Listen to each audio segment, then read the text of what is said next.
শীতকাল মানেই হচ্ছে পিঠাপুলি। তো শীতকালে পিঠাপুলি খাবো না সেটা কিভাবে হয়, তাই না? হ্যালো এভরিওয়ান, আসসালামু আলাইকুম। Welcome back to my channel. আমার চ্যানেলে নিউ একটা ভিডিও দেখার জন্য আপনাদেরকে ওয়েলকাম জানাচ্ছি। তো শীত কিন্তু লন্ডনে অনেক আগেই শুরু হয়ে গিয়েছে। প্রায় সেপ্টেম্বর থেকেই শুরু হয়ে গিয়েছিল। তো শীতের এখন মাঝামাঝি সময়। তারপরেও হচ্ছে কিন্তু লন্ডনে এখন প্রচুর ঠান্ডা। তো আমরা হচ্ছে একটা পিঠা পার্টির অনুষ্ঠান করেছিলাম আমার ননদের বাসাতে। তো সেখানে হচ্ছে আমি কি পিঠা বানিয়ে নিয়ে গেলাম আর সবাই কি পিঠা নিয়ে আসলো। তো চলুন আমরা ফুল ভিডিওটা দেখে আসি। আশা করি আপনাদের খুবই ভালো লাগবে। তো ১ম এই হচ্ছে আমি যাওয়ার মানে আমরা যেদিন যাবো ওই দিনের ১ দিন আগে আমি ফুলঝুরি পিঠাটা বানিয়ে নিচ্ছি। তো এটাকে আসলে ফুলঝুরি পিঠা, জামাই পিঠা, তারপর হচ্ছে সাজের পিঠা, অনেক পিঠা নামেই এই পিঠাকে ডাকা হয়। তো আমাদের নোয়াখালীতে আসলে এটাকে হাঁসের পিঠা বলে আরকি। তো নোয়াখালীতে কিন্তু এটা একটা ট্র্যাডিশনাল পিঠা। যেমন হচ্ছে যখন কোনো মেয়ের বিয়ে হয় তখন হচ্ছে মানে বিয়ের পরে এই পিঠাটা দেওয়া হয় ফিরানিতে আরকি। এই পিঠা তারপর হচ্ছে চাইনা পিঠা, আরো বিভিন্ন ধরনের পিঠা দেওয়া হয়। তো এজন্য এই যে আমি ব্যাটারটা কিন্তু রেডি করে নিয়েছি অলরেডি।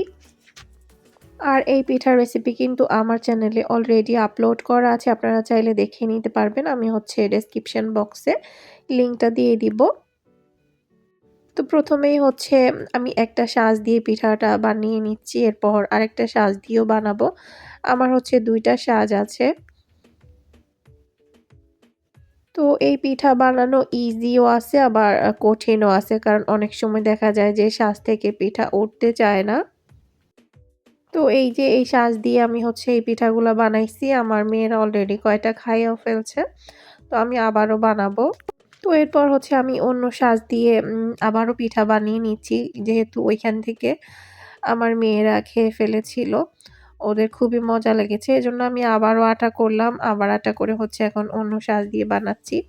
তো আসলে ২ টা সাজ দিয়ে বানালে ২ রকম হবে পিঠা এজন্য।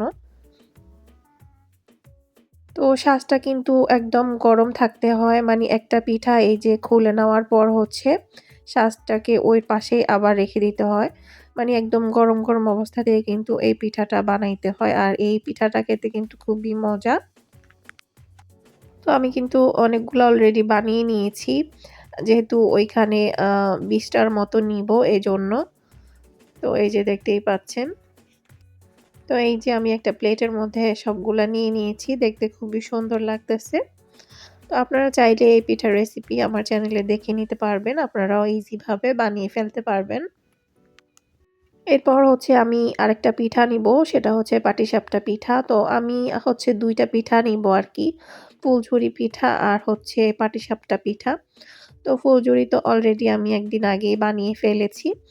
আর এটা হচ্ছে যেদিন আমরা যাবো সেদিন এখন বানাচ্ছি আরকি। তো এখানে হচ্ছে এখন পাটিসাপটা পিঠার জন্য বেটারটা রেডি করে নিচ্ছি। আমি হচ্ছে এখানে একটু বেশি পরিমাণেই বানাচ্ছি। তো ৩ কাপ চালের গুঁড়ার বানাচ্ছি। আর আমি যেহেতু পিঠাগুলা গুড় দিয়ে বানাবো, আপনারা চাইলে চিনি দিয়েও বানাতে পারেন। বাট আমার কাছে গুড় দিয়েই বেশি মজা লাগে। তো পাটিসাপটার পিঠার রেসিপিও কিন্তু আমার চ্যানেলে অলরেডি আপলোড করা আছে। আমি সেটাও হচ্ছে ডেসক্রিপশন বক্সে লিংক দিয়ে দিব। আপনারা যারা দেখতে চান তারা দেখে নিতে পারবেন। তো আমি আসলে বানাচ্ছি আমাদের নোয়াখালীতে যেভাবে বানানো হয়, মানে ভেতরে পুর ছাড়া আমি সেভাবেই বানাচ্ছি। তো অনেক অঞ্চলে আসলে পুর দিয়ে বানায়। তো আমাদের নোয়াখালীতে আসলে পুর দিয়ে কখনো আমি বানাইতে দেখি নাই। তো নোয়াখালীতে হচ্ছে গুড় তারপর হচ্ছে নারকেল দিয়ে বানায় আরকি। তো আমি হচ্ছে সেভাবেই আজকেও পিঠাটা বানিয়ে নিচ্ছি। তো ১ম এ সবকিছু মিক্সড করে নেওয়ার পর হচ্ছে আমি যে গুড়গুলা জাল করেছিলাম ওটা কিন্তু কুসুম গরম অবস্থাতে দিতে হবে। তো এখন সেটা দিয়ে আমি একটা বেটার তৈরি করে নিচ্ছি।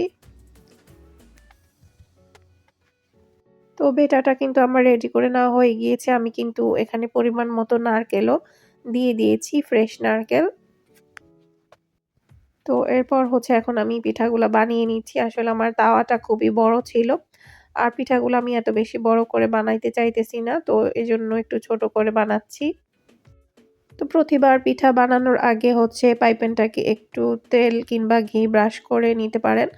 এরপর হচ্ছে পিঠার বেটার দিয়ে একটু ঘুরিয়ে নিলেই হয়ে যায়। তো জাস্ট কিছুক্ষণের জন্য একটু ঢাকনা দিয়ে তারপর হচ্ছে ঢাকনাটাকে উঠিয়ে নিলেই আ এটাকে ফোল্ড করে নিলেই আরকি পিঠাটা রেডি হয়ে যায়।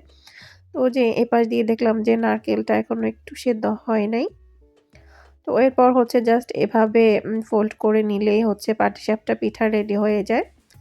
তো আমাদের নোয়াখালীতে এভাবে করেই আসলে পাটিসাপটা পিঠা বানানো হয়। তো আরেকটা পিঠাও বানিয়ে নিলাম। এরপর হচ্ছে আবারও আমি একটু তেল ব্রাশ করে নিয়েছি।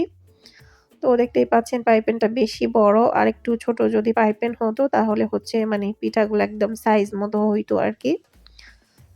তো একটু বড়র কারণে আমি হচ্ছে মাঝখানটাতে শুধু দিচ্ছি। কারণ বেশি বড়, বড় পিঠা হলেও কিন্তু আবার দেখতে ভালো লাগবে না সেজন্য। তো এভাবে করে এখন হচ্ছে আমি সবগুলা পিঠা বানিয়ে নিব। তো এই যে সবগুলা পিঠা বানিয়ে নিয়েছি। এখানে প্রায় ২৫-২৬ টার মতো আছে পিঠা। এরপর হচ্ছে আমি বড় একটা বক্সের ভিতরে পিঠাগুলা নিয়ে নিলাম। তো একপাশে হচ্ছে পাটিসাপটাটা নিয়েছি, আরেক পাশে হচ্ছে ফুলঝুরিটা নিয়েছি।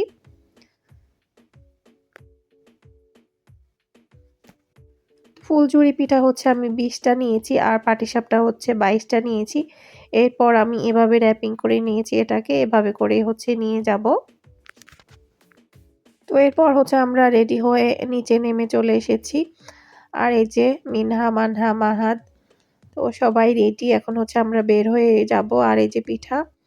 তো অলরেডি কিন্তু সন্ধ্যা হয়ে গিয়েছে। ৪:৩০ বাজে আমাদের এখানে এখন। উইন্টারের এই টাইমটা কিন্তু খুবই বিরক্তিকর লাগে একদম মানে এই যে রাত হয়ে গিয়েছে কিন্তু ৩:৩০ টার মধ্যেই। ৩:৩০ ৪:০০ র মধ্যেই এখন রাত হয়ে যায় আরকি। তো আমরা এখন বাসের জন্য ওয়েট করতেছি। তো এরপর চলে আসলাম আমার ননদের বাসায় আর সবার পিঠা এখন হচ্ছে দিয়ে দেওয়া হয়েছে টেবিলে। এই যে আমার পাটিসাপটা পিঠা, ফুলঝুরি পিঠা। তো এটা একটা ভাবি এনেছিল সেমাই পিঠা, নুনের পিঠা, তারপর আরেকটা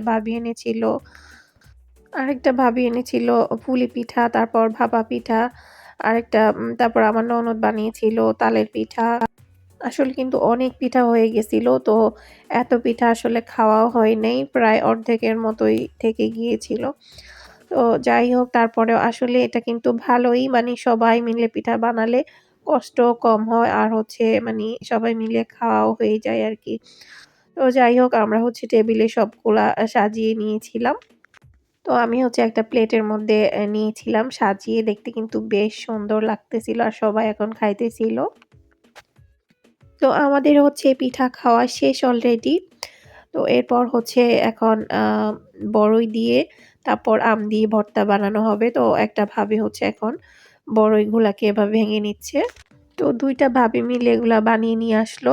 মানে এখানেই বানাইছে আরকি। এই যে বড়ই আর আম দিয়ে বানানো ভর্তা আর আরেকটা হচ্ছে আমের ভর্তা। তো আমের ভর্তাটা দুধ দিয়ে করা হইছে, গুঁড়া দুধ তারপর কাঁচামরিচ দিয়ে এটা খেতে কিন্তু খুবই মজা হইছিল। আমাদের বাড়িতেও কিন্তু এভাবে বানাইতো আগে আমের দিনে। তো যাই হোক এরপর হচ্ছে এখন আমরা এগুলা খাবো সবাই মিলে। তো এরপর হচ্ছে আসলে আর ভিডিও করা হয় নাই। আমরা চা খেয়েছিলাম। তারপর হচ্ছে আমরা বাসায় চলে এসেছিলাম। তো আজকের ভিডিওটা এ পর্যন্তই। সবাই অনেক বেশি ভালো থাকবেন। আপনাদের কাছে ভিডিওটা দেখতে কেমন লেগেছে সেটা কিন্তু অবশ্যই কমেন্ট করে জানাতে ভুলবেন না। আজকের মতো এখানেই বিদায় নিচ্ছি। আল্লাহ হাফেজ।